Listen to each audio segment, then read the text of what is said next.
দরজা এবং দরজায় চলে এসেছি। শুয়ে আছে বাবার পিছনে, তার পিছনে ফ্যান,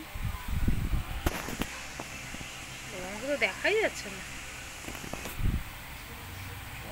বসে আছি। মানে আমাদের ঘরে থাকলে যেহেতু ওখানে বাথরুমটা ওখানে আছে, আমাদের ঘরে ওখানে বাথরুমের গন্ধ আছে, প্রচণ্ড গন্ধ আছে। আর এখানে এই যে ড্রেন, এখান থেকে সেম একই কাজ হচ্ছে, বাথরুম গন্ধে আমরা এমনি এখানে বসে আছি। ওই দেখো আবার উঠেছে কুটু, কি করছে কি করছে কুটকুট কুটকুট করে ছেলেটা আমার, ঘুমাতে পারছে না, সারা রাত্রি জেগে থাকে গরমে। ও ঘরে থাকলে একটু শুতে পারতো, চাবি দেওয়া বলে তাই গেটের এখানে শুয়ে যায়, ঘুমাতেই পারছে না। ও ঘরে গেলে তাও বিকেলের পর, আমাদের ঘরে গেলে তাও একটু ঘুমাবে, আমার কিছু করার নেই। গরমে এখানে থাকতে হবে দরজায়, কি লাভখোর জীবন আমাদের।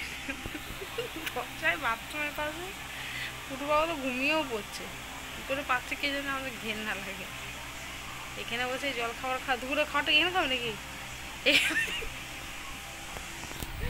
এখানে জল খাবার, এখানে দুপুরে খাবার, তফাৎ আর কি আছে, ঘরেও বাথরুমের পাশে। হ্যাঁ বাইরে রাস্তায় খেতে গেলে নর্দমার পাশে রেস্টুরেন্ট থাকে না? হ্যাঁ ঠিক ঠিক, সেটা ভেবে খেতে হবে। হোটেল তাজে বসে খাচ্ছি, পাশ দিয়ে একটা খাল আছে,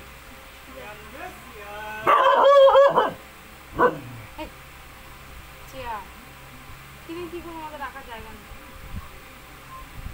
ওদের কাছ থেকে কিনলে কম দাম হবে বলো, কিনে কি করবো, কি করছো